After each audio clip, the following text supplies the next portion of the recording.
This is the Rich Dad StockCast with Andy Tanner, the show that kicks 401ks in the asphalt and teaches you to be the master of your own stock investing domain. And here's your host, Greg Arthur. Thanks for coming to the show. I want to make sure that you understand this show comes with a free gift, and it's a pretty big deal. So please make sure you listen. Andy will tell you what this gift is in a little bit, but it's not a little gift. So for listening to the show, this gift is coming, and really what we're talking about in this show is how to get started at zero. It's something that I personally have had to suffer through. I know a lot of people have. This show could go by another name, and we've done a topic like this, how the rich invest with no money. So it's a very, very similar topic. This is kind of like part two of that, where we take that concept and kind of bring it home to make sure that the listener, myself, understand these concepts and how to apply them to ourselves instead of just theoretical. So with that, we wanted to bring in Andy Tanner, and we wanted to have Andy Tanner answer a hypothetical. If a man came to his house, just went flat broke, could be a woman, by the way, so sorry. Person comes to Andy Tanner, flat broke, and says, Andy, I need help. You have to help me create a plan for me. What would Andy say to him? So with that, let's bring in Andy Tanner. Yeah, don't tell anyone you're flat broke, first of all. Never lie. I wouldn't advertise it. That's what Robert did. Remember when he lived in Hawaii, he drove a Mercedes, lived at some fancy house, and flat broke. Well, fake it till you make it, I guess. Yep. Greg, I don't know how long we have for this podcast, but I'll tell you, this is so important to me personally. The thing that drew me to Rich Dad, Poor Dad, when I read it, is the same thing everybody else would. I just really wanted to improve the quality of my life, my standard of living. Someday I wanted to have a home. You know, when I read that book years and years ago, I was renting. It was there were things I wanted to have, but more importantly, there were things I wanted to be able to do, and freedom, and that was bigger even than this stuff. So this is a topic, starting out with nothing. Maybe you've been on the rocks, or had a big blow to the chin. I care about it. So if a person came to my house or called me on the phone, or it was a family member or whoever, the first thing I'd say is, well, I don't want to present that I have all the answers for you, because I don't. And you're not God. That would just be, here's your recipe, A, B, C, D. What I could do, though, is I could tell you what I've done starting at zero. And if all this went away, what I would do if I had to start at zero again, which I hope never happens, but it could. And I hope that if it did happen, I'd have the metal and the steel to keep going, because here's where I would start.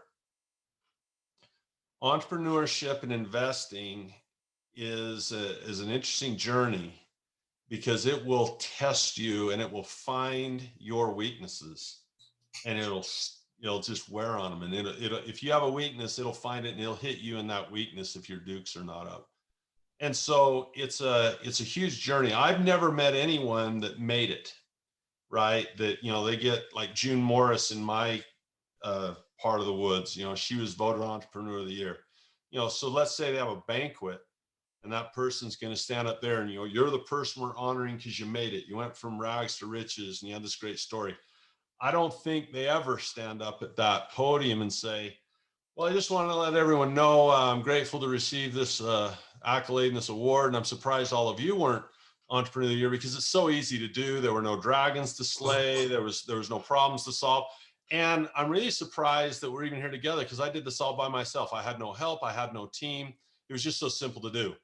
No, every speech I've heard like that, their voice swell with emotion when they think about the team they assembled, the dragons they had to slay. It's about personal development. So I'm excited to talk about it, basically, is what I'm saying. It's a wonderful journey for those that choose a life of color rather than a life of just gray. Oh, I think you might be muted, Greg. I do. My dog was barking. Sorry. Oh, okay. We always throw the term personal development around it. And generally, I take it, strengthen your spirit, make yourself stronger to handle hard situations. But can it be as simple as, so in my situation, I knew how to cook food like no other, and I knew how to run a restaurant. I had no idea how to market a restaurant. So is that part of personal development I to think, learn a specific area like that? I think, Greg, there's a book called The E-Myth out there. And it really uses that same scenario you just described to talk about it, where you say, just because I know how to make a sandwich doesn't mean I'm ready to go out and take Subway down, right? Because it's their BI triangle. It's the ability to work on a business, not in the business. So you've just hit on something right there. Is someone might say, well, I don't know how to do anything. I don't know how to start a business. I mean, I don't know how to start a sandwich shop because I don't know how to make sandwiches. I don't know how to start an Italian restaurant because I can't cook Italian. And I would just point you to Warren Buffett, because he owns a company that makes batteries called Duracell. And he also owns another company called Dairy Queen that sells milkshakes and blizzards. He's got another company called Apple that makes phones and helps you pay for things in a cool way. He's got another company that sells insurance. So how does a person, acquire those types of businesses? I don't even think, I think there's a YouTube video of Warren Buffett actually trying to prepare a blizzard and give it to a customer, ring him up and sell it. And he is completely inept at being able to take their order, enter it in the thing, get their, he couldn't do it. Him and Bill Gates are in there trying to figure it out, and neither of them could run the freaking cashier. So there's a lot of lessons to be learned in what you just said. Is being an entrepreneur has very little to do with what you know right now. Has to do with what you want to learn about business and investing. So is that part of personal development, or is that just part of business mindset development? Well, I think they're one and the same, right? Okay. Developing your mind, personal development is every area of my person. It's my mind, it's my heart, it's my spirit. So let's go back to this. If someone sat me down and said, hey, Andy, what is it, how could I start? If I wanted to pursue, based on what you've done or what you've learned now, again, not having all the answers, if it's just two friends talking, I would start with two things. I'd say, well, if you were to talk about, where you want to be, there are probably two bridges to cross, two chasms that are keeping you on this island from getting there. If where you want is somewhere else and there's this big abyss in front of you, what is that abyss? Well, there's two of them. The first one is what you know. Most people don't know how to make money starting at zero. They don't know. So we'd have to learn some things, and a person have to be open to learning. Now, if a person has an attitude of saying, well, I don't want to learn anything, or, well, I'm just too old to learn, or I went to school, that's not my thing. What can I say? If a person doesn't have a desire to learn new things, nothing I can do. So let's say that person says, Andy, I'm putty in your hands. I'll study anything you want to study. It's not that I'm willing to, I really want to learn. I like to know these things these guys know. The second one would be then, are we willing or desirous would be a better word, to bring our behavior in line with what we know? If I had a friend come to me, and he's my age, we went to high school together, exact same grade, graduated in the same year. And he and I kind of reignited a friendship. He helped me lose some weight and some stuff like that. And he said, I'm a good trainer physically, but what would I do financially at this point in my life if I wanted to really amp it up? I'd say, well, you'd probably learn a little bit about debt and leverage at this point. And I don't know how he felt about that. We never followed it up, but there's two answers to that. You either say, yeah, let's do it, or, oh, that's not my thing. And when someone says, oh, that's not my thing, what does that mean? Does it mean that it's just, there's kind of like, I want to win a state championship playing basketball? Well, there are some requirements and there's a process to that. And if someone doesn't like the process, then they probably should change their goal and say, well, maybe my goal shouldn't be richness. Maybe it should be contentment. Maybe there are avenues in life of fulfillment. Go be a monk. It's what you want and the process that you want. For me, I wanted a life of abundance with a good balance of stoicism, right? I want to be crazy materialistic, But the freedom thing for me was just huge, to have freedom. And that takes a little bit of cash flow, not a lot, but a little. So those two gaps are where you start. Is, I have this course you mentioned, and, before I said, hey, it's not expensive. We charge, it's like a 5-6 hour course, and it's got an ebook with it. We usually charge $70-$80 for it. It's not a lot, because it's really designed for the guy that doesn't have much, or the girl who doesn't have much. This is the how to invest like the rich. Or it's based on this premise. It's called How the Rich Invest with No Money.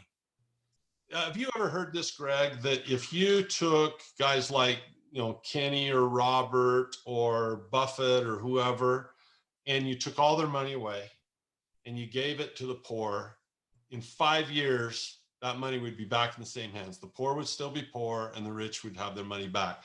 Right. I don't know if people believe that or not. I tend to believe it. I think if Warren Buffett went bankrupt, he wouldn't die bankrupt. I think if Bill Gates went bankrupt, he wouldn't die, because there's something in their spirit.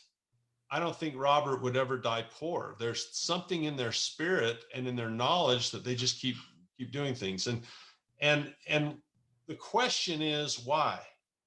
The question is, why is that true, right? Like, let's say it is true. Let's say if you took, a multi $100 million guy, and you took him down to zero.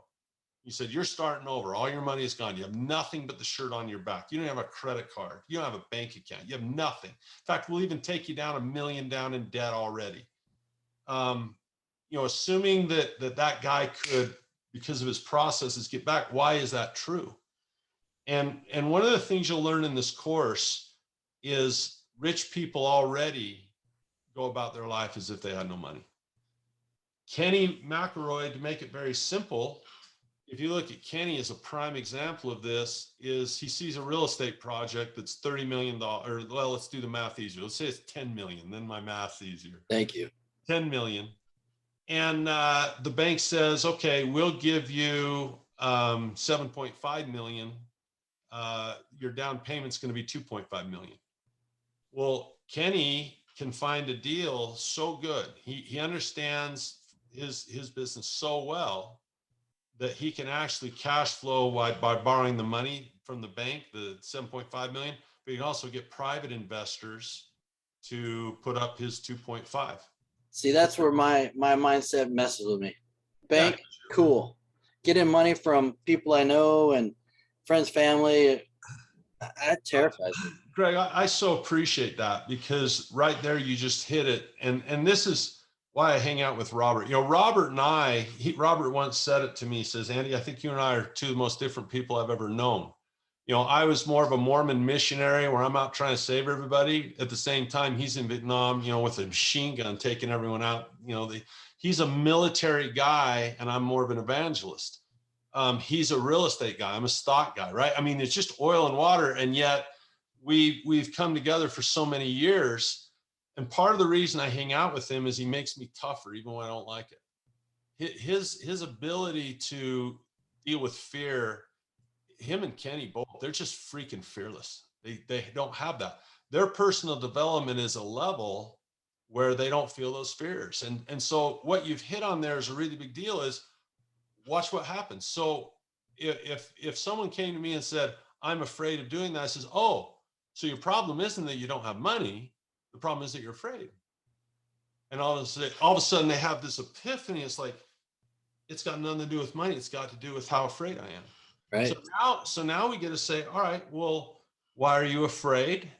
And how would it be if we fixed that or improved? I don't even want to call it fixing, because maybe, I still have fears. I'm not going to stand here and act like I'm bulletproof. I mean, I look at the Federal Reserve's balance sheet and it scares the hell out of me. But this idea that, will I fight through it, right? Will I try? And the one thing I do know about myself is I'd rather go down swinging than just quit. That's one thing I do know. I don't know if I can be fear-free. I don't think it's in my personality. I'm mortified of everything. I'm really afraid of offending others. And yet, and I guess the reason is I do it so naturally without practicing, but now all of a sudden, do you see what just happened in that conversation right there? Is all of a sudden the issue just shifted to reality that, oh, it's not that there isn't money available to be loaned. because there's banks everywhere that would love to loan it to you. And there's plenty of private people they're looking. I mean, what do you think an investor does when Kenny gives their money back to him with an extra? What's the first thing they do? Probably give it back to him. Do you have another? Where's the next deal? I don't want this cash. I want it working. Take it back. Kenny says, well, I'll call you when I have another deal, but right now I don't have one. Like, oh, where can I put this money? So it isn't that there's an abundance of money. There's more money right now in our society. The Fed's printed up trillions. There's money floating all over looking for a home. There's $4 trillion at the Fed right now getting interest at 0.15% a year. 4 trillion. If you can beat that, they'll give you the money, right? And so there's, when I do this course that I'm going to give people as a gift, we'll get a link, or I'll have my team get a link together. Let me tell you something. It's not a patty cakes course, because I'm going to look you in the eye, and there's a certain amount of accountability and personal development that'll start with. Like, okay, I'm afraid. Well, okay, so your problem isn't that you don't have money. Your problem is faith. Fear. Some people are fearful. Well, that doesn't mean you need to be fear-free, but could we work on that? Yeah. Lazy. Okay. I know you and I don't have that problem, but I know some people do. So there's an offense there. It becomes offensive when we can no longer be victims. That's where we start offending people. Because in our day and age, I'm mortified to put this thing out there even for free, because people are going to look at it and say, well, Andy's really mean. Right. Because he's saying it's not my problem, or he's saying it's not someone else's problem. He's saying the problem's with me. And that's what got Jesus in trouble, is he said, hey, there's a better way. Treat people nicely, forgive, go a second mile, turn the other cheek. All that stuff was great, but look where he wound up. So people don't like to be told about self-improvement. They often like that. And that's really what my course will do. Now, it'll show you techniques. It'll show you how it's done mechanically, but there is a spirit and an idea of personal growth and responsibility. Like I said at the top of this podcast, entrepreneurship will test you because it's competitive out there. And so most people think, well, if I only knew what to do, they think it's like a recipe for baking frickin' cookies. And, it's more like a recipe for trying to win a gold medal. There's sweat and blood and tears and just incredible comeback stories. It's Rocky frickin' Balboa is what it is. And being in that ring and saying, if I'm still standing, I've won. And that's the beauty of being a teacher. I hope as a teacher that I don't just relay information, that I pull out things from inside of people called a do-say. And I think the greatest teachers I've had haven't just taught me, they've inspired me.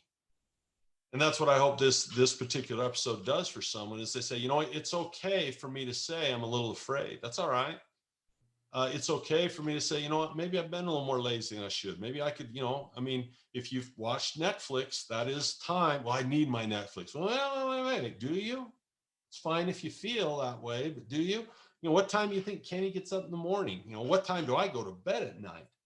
I don't do this because I have a life that's work free. I do it because I get to work in what I want to do. Right. I enjoy being up at 3 a.m. working on a project. I love it. And my wife, she's so understanding. She's like, all right, he's in his place. He's in his little happy place. Let him roll. This is what makes me happy.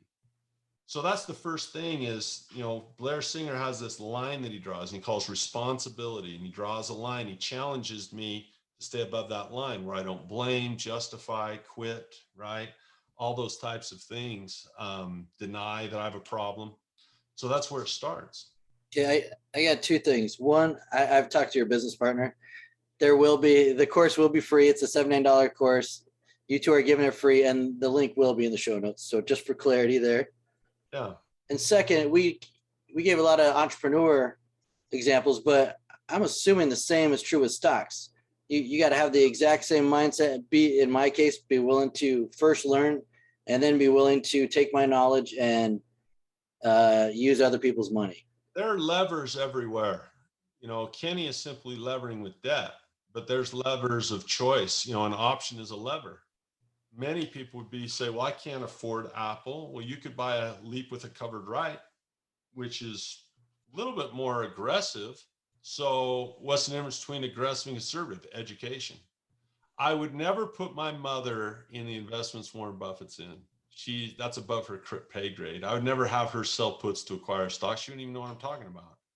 But you're exactly right, is that one of the things this course is going to show you is not just OPM, but what I termed, I don't know if I got this from someone, I think I might have coined the term, is years and years ago, I started calling it OPE. And I've heard other people kind of latch onto that. It's made me kind of proud. OPM is other people's money, but understand it's not about just money, as we said. OPE is other people's everything, other people's energy, other people's expertise, other people's education, other people's everything, other people's experience. I will tell you this, I've started, I don't know how many businesses in my life, maybe 10 or 12 probably. And I've had maybe 2 that have worked. And what was interesting is I had one business that I failed in that was about money, and I got in it because I had money to put in it, and I lost every dime. The most successful business that I've ever done has been the Cash Flow Academy, right? When I write a book, that's much better than a stock. I learned that from Robert, because you learn more by writing a book than reading one. Would you agree? If you're going to write a book, you're going to learn more than if you read someone else's. Yeah, of course. And number 2, when you look at cash flow, people that sell the book always make more money than the people that buy the book, because the cash flow goes to the person who's producing things rather than the person consuming. And it's kind of funny, because when you compare writing a book like 401 Chaos to a stock, well, that's free to put up on Kindle direct. Cost me nothing, zero. So think about that leverage for a minute. That had nothing to do with borrowing money. It had to do with leveraging technology, where I wrote a book, I put it up on Kindle, which cost me nothing. They take, whatever, I think I sell it for $9 Kindle. They take like, I don't know, 15% or what it is. So let's say I get $7 out of it. That's an infinite return. You can't even do that in stock. So someone says, well, I don't know how to write a book. And so then again, I get a shift. Oh, so it's not that you don't have any money, it's that you don't know how to write a book. Guess what? Neither do I. So I got someone to help me do it, right? And they say, well, they won't help me for free. What if I share? So what I did is, since I didn't know how to write, I got a business partner he's a magnificent writer. Says, look, I have no money, but I have desire. You have talent. I have talent. Maybe between us, we can share profits. And that's still, well, I don't know anybody. Okay, get to know. So every single time someone says, well, I don't, I'm just going to say, so you are saying money isn't the issue then. It's that you haven't met people. It's that you haven't got out and learned. How do you don't write a book because you're an expert all the time. Sometimes that's the process of becoming an expert. I learned more about 401ks writing that book than I knew before I even started. I knew enough, I felt, to write about it, but I learned twice as much as I thought, well, I don't know the answer to this, so I'd go learn it and then share it. Which was the first step you said, learn it. Yeah. And then the second step is take action, actually write the book. But I think the thing in this conversation that's interesting is whenever someone says money isn't the issue for me, I kind of get going on a little bit because I know it's not. Well, you know, always, I'm afraid, or I don't have this. Oh, so you're saying money's not an issue for you. The issue is that you don't know this person. You know what? Here's an exercise that I do in the course. Take a moment, piece of paper, write down 5 hobbies that you have, 5 people that are successful that you know, 5 of your favorite activities that are different than hobbies. Activities are different than hobbies. And this is the one that's tough for people because of their mindset. And this is the toughest one for me even now, after working on myself for years, 4 personal strengths. That's usually the one that's tough for people because they don't want to confess their poor personal strengths. I'll share you with mine. I get teary-eyed when I think about it because, you know, some people have huge self-esteem. Some people don't have a great self-concept. And it took me a long time to say, you know what? I know how to make stuff simple. I'm not the smartest guy in the room, and I don't learn well. But once I do learn it, I'm like, I can explain it better than anyone I've ever met. And that sounds boastful to me. And the way I was raised, you're not supposed to be boastful, right? I have a sense of humor. I'm funnier than heck. Anyone that doesn't understand that's because they don't have a sense of humor. It's so true. You know, I tell a joke and you can hear a mouse pee on a cotton ball. That's not my problem. I was funny. They didn't get it, right? I'm compassionate. I have empathy that's massive.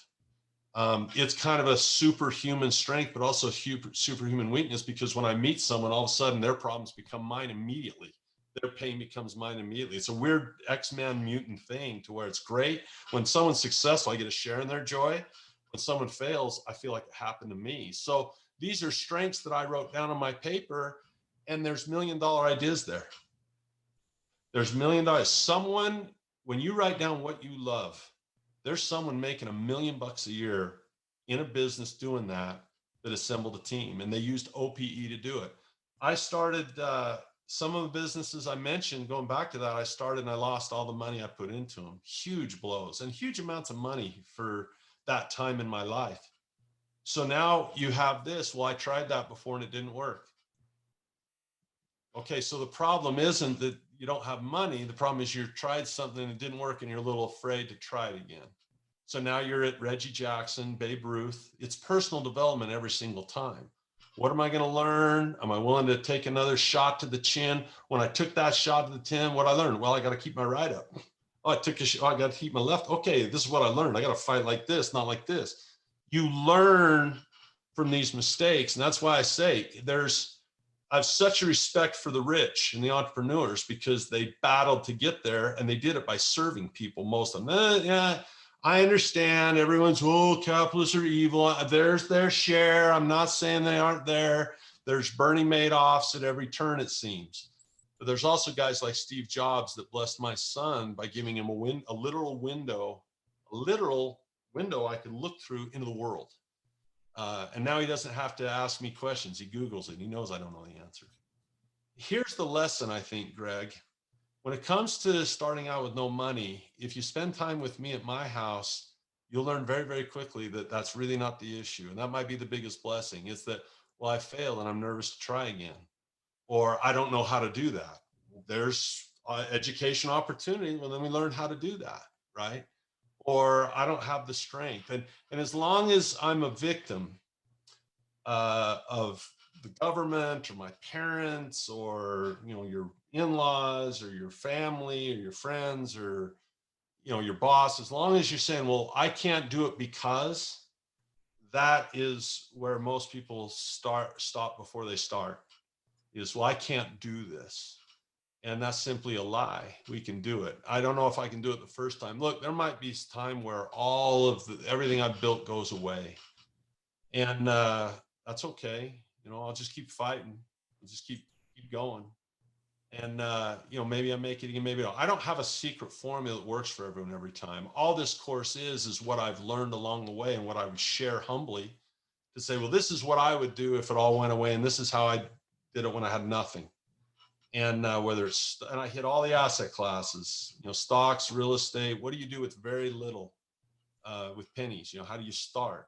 And you'll find that a lot of the time, it's not that you don't have money. It's that there's some area of personal development, whether it's fear, laziness, whatever. And can I admit that I have laziness in my life? I mean, am I going to be bad? Are people going to be so offended? Maybe that is an area for personal growth. Maybe I ask myself, how tough am I? Am I easily offended? Am I the type of person, someone says something, I just melt? Or I say, let's take some stones, break my bones. I don't need you. There's all these people who love me here. So this has got everything to do with stocks and everything to do with real estate and everything to do with commodities and everything to do with business. And my invitation is, maybe it's, not hard hitting enough, right? I think what I can bring to the Rich Dad Advisors, some people resonate with different advisors and the way they approach things. And my hope is that there'd be inspiration somewhere. They say, you know what, I can do it and I want to do it. And I want to overcome fears and I want to try again. And I want to learn things because maybe I'm wrong. I could be. I'm not saying I'm right. I'm just saying it's my opinion that we can do anything we want to do. No, Andy, you punched me in the gut on this one because I didn't ever see myself as a victim before, but I have all those thoughts in my head that you said. And I really am blaming experiences, other people, my own inabilities, and shit, you're right. Well, I look in the mirror, Greg, every day, and my greatest frustrations are trying to turn my weaknesses into strengths. I was brought up in by my parents are like, they're just the best people. I'll never be half the man that my dad is, or the one that my mom is. They're just great people. And they're very, they have their spirituality, and I kind of have a different way that I do things like that. But I'll tell you, my biggest frustration in my life that brings me more consternation is the flaws that I have. And my life's journey. I know I'll never complete the project. There's no such thing as a complete man, but I love trying to find a weakness and see if I can turn it into a strength. And I remember there was a story. I don't read the Bible every day or the scriptures, but it seems to me I remember a story of someone who prayed all night long. And people say, well, how do you pray all night long? I'm like, well, list your sins and list your blessings, and you probably got a good week. At least I would. Right. If I list the shortcomings that I have, that's a long list. But if I list my blessing, that's a long list. That's a great place to start, is with that personal development, just saying, okay, what isn't, it's serenity is what it is. What can I control and what can't I control? And that serenity comes, that's such a beautiful prayer, is, give me the wisdom to know the difference between what I can control and what I can't. I'm not saying you can control everything, but I'm saying everyone can control some things. And if you tend to work on the things you can control, your risk goes down because you're controlling it, and you get a little wedge in there, and things start happening. So I would, Robert, I have respect for him because, this guy's been shot at. He's got stories. He tells a story where he's in this helicopter and the 50 cows are coming up and they start to lose speed at that altitude. He says they look like miniature Coke bottles coming up at you, And I just think, well, no wonder, most people can't buy a duplex, right? They freak out. Oh, should I sign on this? It's a fear thing. He's like, duplex? I've had people shooting. Right. So I'm more of an evangelist by nature than a military leader. Both take courage. Robert said that to me once. I said, Robert, I think I belong in the Coast Guard more because, that's just kind of me rather than Marine. If you go to Fallujah, you don't want the Coast Guard. Right. You want the Marines, right? And Robert said something I'll never forget, and I'm grateful to him for it. He said, yeah, but they both take courage. And that's not the absence of fear. I think he has an absence of fear. I think he just is a stud. Me, I'm afraid every day. My challenge is, do I pass through it? Yeah, I heard it said once that courage isn't the lack of fear, it's the overcoming of the fear. Yeah, it really is. And I don't like those tests. But I do really, really believe in personal development and trying to take that natural man and put it off. And as soon as you think the job's done, it seems to resurface in some way to show you that you still got some work to do. Right. So this class on how to invest, how the rich invest with no money, brings up some great things in that we're going to look at how they do it, and you really will. You'll see, my gosh, it's because of what they know and because of what they do, not because. In fact, if you shut them down today, they just keep doing the same thing. I mean, Kenny doesn't use money anyway, right? The reason he can do it is he has the knowledge to find a great project and understand what it means to improve that project. And people say, well, I don't know how to do that. Okay, so there's your learning, right? Or, well, I don't want to do that. Well, okay, well, then there's your discipline. And if you don't want to do it, you probably shouldn't. A lot of people think, no pain, no gain. And I get all that. But I told my sons, I go, look, if you don't enjoy basketball practice, change your goals of being a basketball player, because 99% of it's on the practice floor. The game stuff and the cheerleaders cheering and the dunk and all that, that's like this much of the whole experience. So why spend 99% of your time doing something you hate for only 1% of something that's glorious? No, Olympians, you got to know that, you look at these guys that have all these gold medals around their neck from swimming, they probably enjoy the water, right? It's probably not just the podium they like. They probably like getting up in the morning, getting in that, can't wait to get in that water. Right. That's how I feel about teaching. That's why I became a teacher. I remember when Robert said, you want to be a rich dad advisor? I go, man, I can find a lot better stock traders than me to do this. He goes, yeah, but you're not going to get a better teacher. Acknowledging a personal strength is easier to do when you're aware of your weaknesses. It keeps you plenty humble. but you've got to find that strength among that sea of weaknesses. If you're like me, you got to cling to that, thing God gave you. Right? Yeah. So you do it. So it's a blessing to, be a teacher and a student. It's incredible. And my hope is that someone just gets inspired and says, you know what, I want to do something, because we got too many people that are selling their soul to their governments around the world. By saying, hey, I want a government I depend on, rather than saying I want a government that I'm independent of. Right.